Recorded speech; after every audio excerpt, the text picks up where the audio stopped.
यहाँ आपको बताएं कि रोहड़ी में मेहनत मजदूरी करके अपने और अपने अहले खाना का गुजर बसर करने वाला मेहनतकश अमानुल्लाह सोलंकी रीढ़ की हड्डी के मरज के बाइस कमाने से लाचार होकर बिस्तर पर पड़ गया और अब इलाज के लिए किसी मसीहा का मुंतज़िर है। अमानुल्लाह और उसके अहले खाना निहायत कसम पुरसी की ज़िंदगी गुजारने पर मजबूर हैं। उबैदुल्लाह शेख की रिपोर्ट।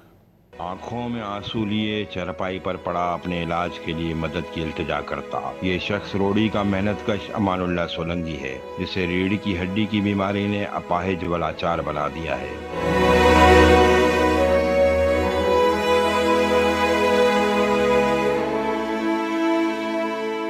अमानुल्लाह को चारपाई पर भी हिलने के लिए सहारे की जरूरत पड़ती है।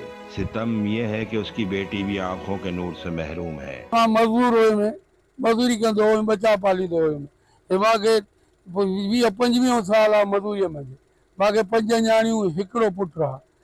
पोइ ओचिते अचां पियो, खीर वरितियूं दुकान तां, उमाल गोॾनि में ॼंगनि में साह छॾायो किरी पियो। हेतिरे माण्हू घर मूंखे खणी पुॼाए विया।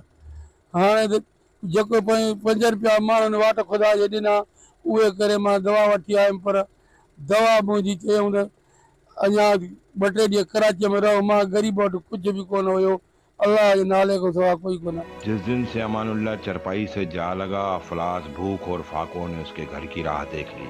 वसीला रोजगार न होने के बायस अमानुल्लाह और उसके अहले खाना निहायत कसम पुरसी की जिंदगी गुजारने पर मजबूर हैं। डॉक्टर तो कहते हैं कि पैसे मांगते हैं, पैसे हमारे पास है ही नहीं, कहाँ से लाए हम? ये इसकी ऑपरेशन के अलावा कुछ हल ही नहीं है।